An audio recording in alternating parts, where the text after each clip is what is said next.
Imagine being told that after 46 years, a crime so disturbing, so life-shattering, finally reached its final chapter.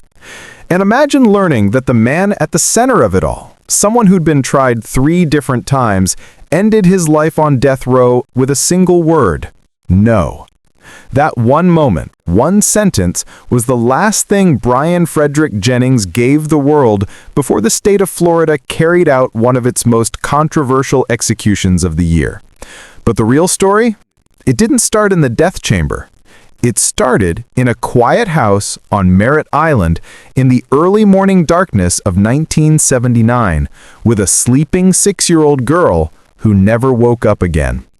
This is the case of Bryan Frederick Jennings, a former Marine whose crime transformed an entire community, shaped Florida's death penalty history, and left behind one of the longest, most complicated legal journeys the state has ever seen. Let's get into it. Before the execution, before the trials, before the legal chaos, there was the night of May 11th, 1979. A peaceful suburban neighborhood.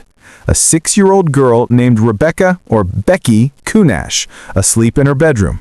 An unlocked window, and a 20-year-old Marine on leave named Bryan Jennings wandering through the neighborhood long after midnight. Rumors and reports from the time say Jennings had been staying with relatives just a short walk away. What happened next is still considered one of the most chilling moments in Brevard County history. Investigators later pieced together that Jennings saw Becky asleep through her window. He quietly lifted the frame, he stepped inside, and he carried her out of the house without waking anyone. The entire abduction took just minutes. But that wasn't the whole story, because the trail he left behind would eventually seal his fate. Hours later, when Becky's family realized she was missing, panic spread instantly. This was the kind of neighborhood where people still left their doors unlocked, kids rode bikes until sunset, and crime like this simply didn't happen. By afternoon, a heartbreaking discovery was made. Becky's body was found in a nearby canal, less than half a mile from her home. The entire community went silent. And while investigators rushed to secure the scene, they quickly found signs pointing toward exactly where this case was heading. A footprint near the window, matching the general pattern and size of Jennings' shoes. Fingerprints left behind on the windowsill. Neighbors reporting a man matching his description in the area during the critical early morning hours. And when police reached the home where Jennings was staying, they noticed something odd. His clothes were still damp. His hair was wet. And he claimed it was from walking in the rain, even though there had been no rain. But investigators didn't have to wait long to figure out what really happened, because Jennings had another problem coming his way. Police weren't even there to arrest him for Becky's case. They were there because he already had an outstanding warrant for something else. That arrest, made just hours after Becky vanished, brought him directly into police custody. And that's where the story took its next sharp turn. Once in custody, Bryan Jennings started talking. According to case records, he eventually admitted to abducting Becky and taking her to the canal. It was a confession investigators believed was genuine, but legally it wouldn't stick. Why? Because the way officers obtained that confession was ruled improper, meaning the court couldn't use it during trial. But even without the confession, Jennings wasn't exactly silent. Reports show he told 3 different inmates at separate times about what he had done. He described details that matched the evidence. And despite the confession being thrown out, the information he shared behind bars became part of the mountain of testimony stacking up against him. But even with all this, the legal battle was only beginning. Jennings's case wasn't straightforward. It didn't quick. And it definitely wasn't simple. In fact, this case would go through 3 full trials, multiple overturned sentences, and a legal maze that stretched on for nearly 45 years. And what happened next would shock even seasoned legal experts. You'd think a case with this much evidence would be settled quickly. But Jennings's case did the opposite. It dragged on longer than almost any Florida murder case of the era. Here's how everything went down. Trial number 1, early 1980s. He was convicted and sentenced to death, but an appeals court reversed the conviction over procedural issues. Trial number 2, mid-1980s. He was convicted again and given another death sentence, and again overturned.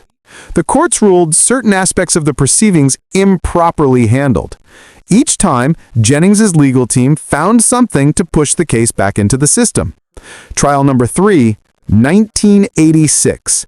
This time, the conviction stuck.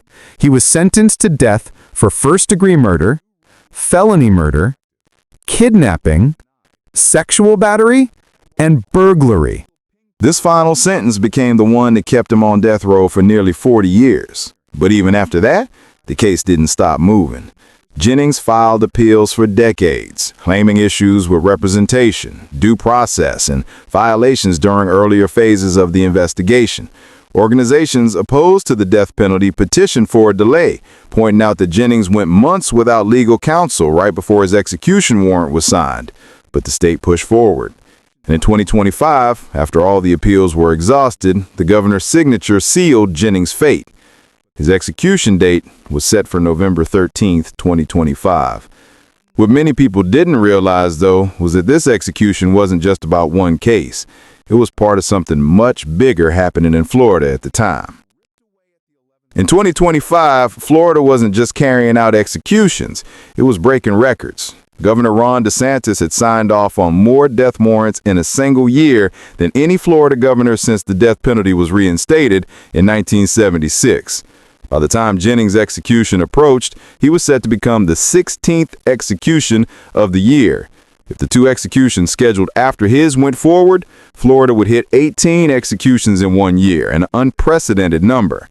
Supporters argue this was about justice delayed is justice denied. They believe these cases had stagnated for decades and needed closure.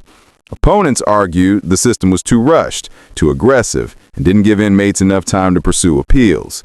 Jennings was caught right in the middle of this debate. His case became a symbol, a battle cry for both sides of the death penalty argument. But once the warrant was set, there was no turning back. Jennings was moved into the death watch cell, the tiny single-cell unit steps away from the execution chamber. He was monitored around the clock. He was asked to choose the last meal, and the countdown began. And on the day of his execution, something unexpected happened, just not to him. November 13th, 2025, Thursday evening. It should have been the second execution in the United States that day. But just hours earlier, Oklahoma Governor Kevin Stitt granted clemency to another man, Tremaine Wood, who was scheduled to die the same night. Jennings, however, received no such break. At 6:20 p.m., he was strapped onto the gurney inside Florida State Prison in Stark. Witnesses, including journalists, prison staff, and state officials, took their seats behind the glass. When asked if he wanted to give a final statement, Jennings responded with a simple no. No apology, no explanation, no final message. Nothing. His last meal had been a cheeseburger, French fries, a soda. The 3-drug lethal injection began at 6:15 p.m. By 6:20, the prison spokesperson confirmed Bryan Frederick Jennings was pronounced dead. There were no reported complications, no interruptions, no final words from the victim's family. Just the end of a case that had haunted Florida for decades. But as straightforward as the execution sounded on paper, the aftermath raised questions that still stir debate today.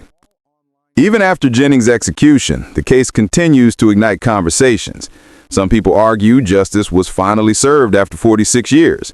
Others say the state waited too long, that the purpose of a sentence is diluted when carried out almost half a century later.